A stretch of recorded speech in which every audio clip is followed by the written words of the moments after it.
All right, so we're talking about the ordinary dating method. Um, it doesn't have anything with going on a date. It's about dates, right? Dates on the calendar. Okay, so ordinary dating method is just a way of writing terms on an invoice, right? So common credit terms offered by sellers. And in this case, it's 210N30 ordinary dating method. Well, what that means is 210 means I get a 2% discount if I pay within 10 days. N30 means I have to pay the invoice, the net amount due, in 30 days. So the end of my discount is 10 days out, but the end of my credit is 30 days out.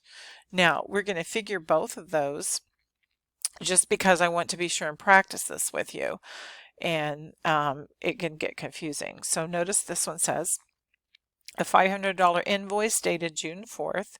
Terms are 210N30.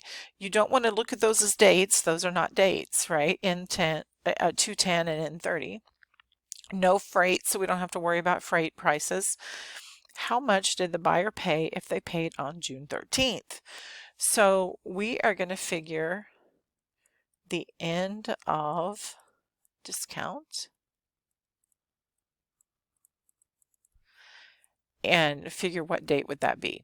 Okay, so our invoice was dated on June 4th. So we are going to take June 4th, which is, and you can just use the current year, right? So we're going to take June 4th and we're going to add 10 days because that's how long my discount period will be. Okay, now we don't actually have to use the calculator for this because we can take 4 and add 10 and we're in the same month, right? So it will be June 14th. So when they pay, they're paying on the 13th, and that means they get the discount because they're paying within the discount period. And then we're also going to just figure end of credit because I want you guys to understand these. End of credit. Now I'm saying end of discount. That's like the end of discount period, the end of credit period. And to find the end of credit in this case, we're going to take June 4th and add 30 days. Now it happens that June has 30 days, so this one actually ends up being on July 4th, but you guys can use your date function on the calculator. If you just want to double check, then you can do that. Sometimes some people can just calculate some of these things in their head, and that's okay. But it turns out that if we use our date function, or if we just kind of count this up, then we will be on July 4th. So they have to pay by July 4th according to the credit terms, but they're paying on June 13th, so they get a discount, right? Because June 13th is before June 14th. So we're going to take a discount on the $500. Now it says that they get a 2% discount if paid in 10 days. I'm going to take this times the complement, right? A 2% discount means I'm paying a net amount of 98% of that $500. So I will owe $490. So we did all that just to come up with that $490, but quite honestly, I'm going through all this end of credit and end of discount stuff to help you learn. All right, so here's our next invoice. So I still have this up here about the ordinary dating, but some different terms now. Okay, so it gets a little more complicated when you throw more terms in. So notice this time my terms are, oh, I thought I fixed this yesterday when I was looking at it. Included in the net price. Wait. Maybe that's a comma. Terms 210, 115, and N30. So you can read this little thing up here. What that's saying is I get a 2% discount if I pay in 10 days.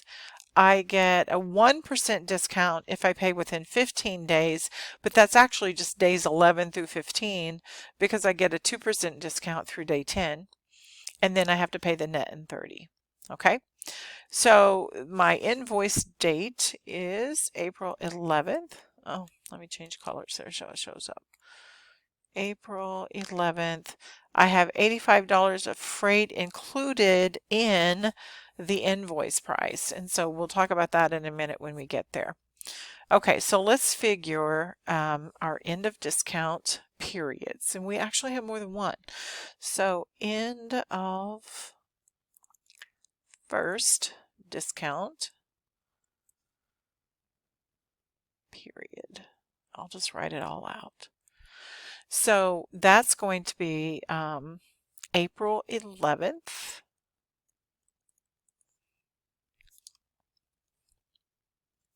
plus 10 days. Remember, my first discount period is a 2% off if paid in 10 days. Okay, so that's going to be April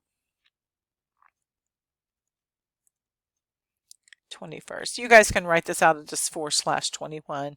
Just don't get them mixed up, you know, dates versus terms, because sometimes students start using the terms as their dates and that gets very confusing. The end of the second discount period. So that's going to be April 11th plus 15 days. Oh, I didn't write days up there. I usually like to write days. And we can just add those again. You don't really need your calculator for that. So, or not the date function anyway. And so that's going to be April 26th. And then end of credit. Whoops, let me do a different color.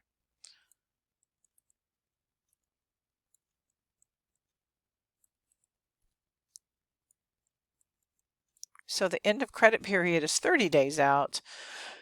We're going to take April 11th plus 30 days. 30 days. Okay, so April also has 30 days in the month, so that means we're going to land right in at the same date in the next month. So 5 or May 11th. Okay, so now let's look at this. April 23rd is after the first discount because that's to April 21st, but it's before the second discount. So that means that we're going to get a 1% discount. Okay, so we're in the second discount period, right? So 1% discount. All right, now we don't get a discount on freight, so we have to subtract the freight. And I'm going to use complements here because complements are easier to work with. So we're going to take 615 times 99%. And that gives me 608.85.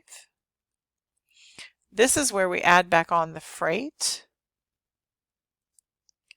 Remember, we don't get to take any discounts on the freight, so we just have to take it out and kind of leave it on the side until we finish. And so I would pay $693.85. Now you guys, honestly, I'm probably doing extra as far as how much calculating I'm doing with things, but I want you to just understand these discount periods and the credit periods, and so it's not a bad thing to take some extra time on this to help you understand. All right. So here's some new credit terms, and this one's called receipt of goods. So notice our terms here say, right, 310, I had that on the circle, 310 N30 ROG. What that means is I get a 3% discount if paid within 10 days. My credit ends in 30 days, but it starts at the receipt of goods date, not the invoice date. So a lot of times when it says receipt of goods, and by the way, that's the only time that we can say, oh, we're going to just ignore the invoice date. We're not going to use it for our calculations. Well, maybe on EOM too. That's another one coming up. So I say, oh, it was dated March 10th.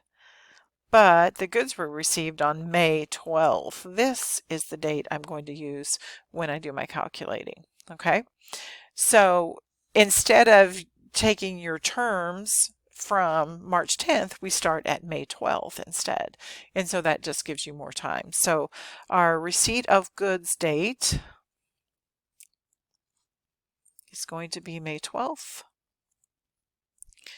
And then we paid on May 24th.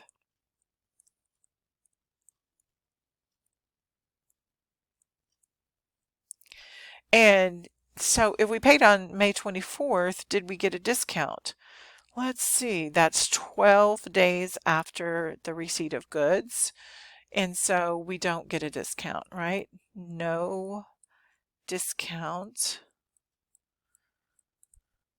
because paid 12 days later.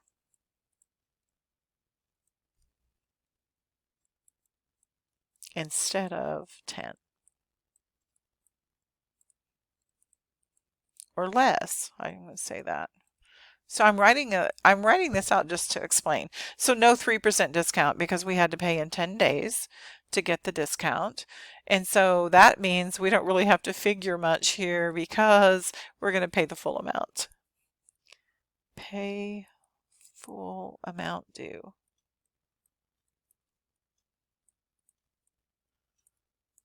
Of $800. So the invoice amount was $800. We are going to pay the $800 because we don't get a cash discount this time for paying early.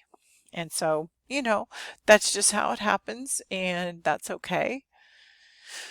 Okay, so I'm going to stop the video. I'm not sure I can do the next problem in 3 minutes, and we'll start up another video. I don't know how many this one's going to take.